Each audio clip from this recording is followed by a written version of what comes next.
City English school system, Girja road, Rawalpindi. आऊज़ु बिल्लाहि मिनश शैतानिर रजीम, बिस्मिल्लाहिर्रहमानिर्रहीम।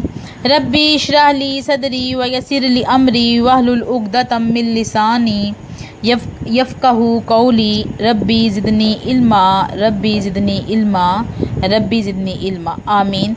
अस्सलामु अलैकुम वरहमतुल्लाहि वबरकातुहू। प्यारे जमात नाम जूनियर, क्या हाल है आप सबका? उम्मीद है कि आप सब खैरियत से होंगे और स्कूल खुलने का इंतज़ार भी कर रहे हैं। इंशाल्लाह जल्द ही मिलेंगे। तारीख़ आज 9 सितंबर 2020 दिन बुध का है। जमात नाम जूनियर के लिए इस्लामियात इख्तियारी का लेक्चर नंबर 12 सबक तहारत और पाकीज़गी, जो कि बाप सोम में है, वो आज हम पढ़ेंगे इंशाल्लाह। आधा सरगर्मी ये है कि वज़ू के फ़राइज़ आपने तहरीर करने हैं। अगर आयत मुबारका की रोशनी में करें, यानी आयत का तर्जुमा भी लिखें तो बहुत ही अच्छी बात है। आयत के तर्जुमे से ये साबित हैं, जो 4 फ़राइज़ हैं वो आपने लिखने हैं। आज की जो हमारा उन्वान है बहुत ही मालूमाती और बहुत ही जो है वो अहम हमारा जो आज का उन्वान है।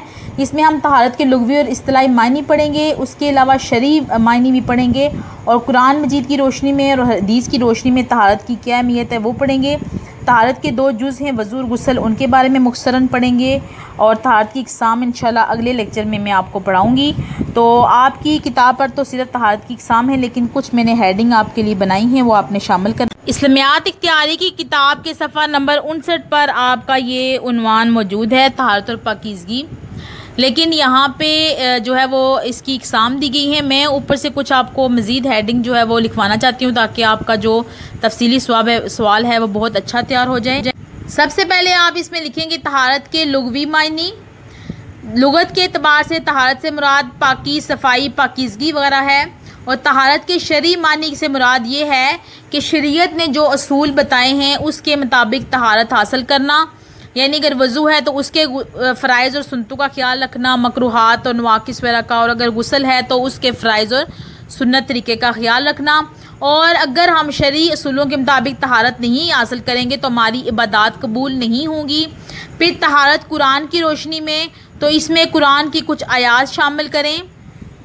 कुरान की रोशनी में मनसब रसालत पर फ़ायज़ होने के बाद नबी सल्लल्लाहु अलैहि वसल्लम पर जो सबसे पहली वही नाज़िल हुई, इसमें दर्स तौहीद के बाद अवलीन हदायत ये है कि तहारत का कामिल एहतमाम कीजिए। यानी पहली वही में इकरा के बारे में थी, पढ़ाई के बारे में, इल्म के बारे में, और दूसरी वही आपके ऊपर आई तो वसियाबा का वताखिर वरिज सुफ़ाजिर, ये सूरत मुदस्सर की आयत हैं। इसके अलावा सूरत बकरा में भी फरमाया कि इन्नल्लाह युहिब्बुत तव्वाबीन व युहिब्बुल मुतत्ताहिरीन, बेशक अल्लाह उनको महबूब रखता है जो खूब पाक साफ़ रहते हैं।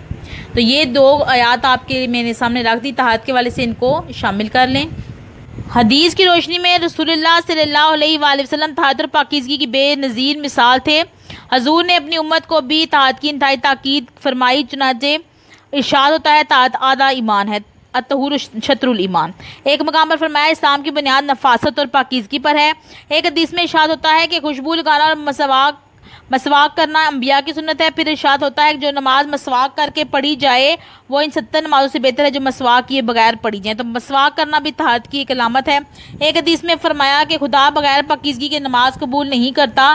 तहारत जिस्मानी रूहानी एक दूसरे के लिए लाज़िम और मलज़ूम है, इसलिए नबी करीम ने जहाँ खुलूस व नियत, पाबंदी, इबादत और अदाए हकूक़ की तालीम दी, वहाँ वज़ू और गुस्ल के मसाइल, नाखन तराशने, बाल मंडवाने, बाल कतरवाने के अहकाम, लिबास और मकान की सफाई, खुशबू लगाने और मसवाक करने के फ़वाइद भी ज़हन नशीन कराए हैं। यानी नबी पाक ने बहुत ज़्यादा तहारत और पाकीज़गी का जो एहतमाम ख़ुद भी फरमाया और अपनी उम्मत को भी बारहा हर चीज़ का जो है छोटे छोटे असूल बता दिए और किसी चीज़ से ना शर्माए। तहारत के लुग़वी और इस्तिलाही शरई मानी के बाद कुरान और हदीस की रोशनी में भी हो गया। आप तहारत के जुज़ आप लिखेंगे, उसमें लिखेंगे वज़ू और गुस्ल। वज़ू के बारे में थोड़ा सा लिख लें, वज़ू के फ़राइज़ सुनते हैं और गुस्ल के फ़राइज़ और सुनते हैं वगैरह। फिर तहारत की इक़साम है जो कि आपकी किताब पर भी बहुत तफसील से मौजूद हैं, ये आपने लिखनी है। तहारत इस्लाम सिर्फ़ अल्लाह की इबादत के वक्त जिस्म, जगह और लिबास के पाक रखने पर ज़ोर नहीं देता, बल्कि हिम्मागीर तहारत इस्लाम का इम्तियाज़ी निशान है। तहारत की दर्ज झैल चंद अहम किस्में इस्लाम में नज़र आती हैं। तहारत फ़िक्र, तहारत इखलाक, तहारत जिस्म, तहारत लिबास, तहारत मकान। नंबर 1 तहारत फ़िक्र। तहारत फ़िक्र से मुराद है गंदे अफ़कार से पाक होना, यानी शिर्क, कुफ़र, इल्हाद और हुर्रियत जैसे गंदे अफ़कार से पाक होना। अल्लाह ताला ने इसी फ़िक्री नजासत की वजह से मुशरिकों को कुरान अजीज़ में नजस फरमाया। इरशाद बारी ताला इन्नमल मुशरिकूना नजसा, यकीनन मुशरिकीन नापाक हैं। इस्लाम गलत ख्यालात, बुरे अफकार और फासद तख़ीलात यानी कि फासद यानी बुरे ख्याल से बचने की तलकीन करता है ताकि तहारत फ़िक्र हासिल हो। नंबर 2, तहारत इखलाक। इससे मुराद इखलाक सय्या से इज्तनाब है, यानी हर इस बुरी आदत को छोड़ देना जिससे लोग नफ़रत करते हों। तहारत इखलाक कहलाता है। झूठ, ग़ीबत, हसद, बोतान, चुगलखोरी, रियाकारी, खुदगर्जी और जुल्म जैसी गिलास्तों से पाक होना तहारत इखलाक है। इस्लाम ने इन तमाम इखलाकी बुराइयों और गंदगियों को एक एक करके बयान किया है और इनसे बचने का हुक्म दिया है। तो बाकी की जो इक़साम है तहारत की वो इंशाल्लाह हम आइंदा के अपने लेक्चर में पढ़ेंगे। उम्मीद है कि यहाँ तक जो मैंने आपको तफसीली सवाल पढ़ाया है वो आपको समझ आ गया होगा।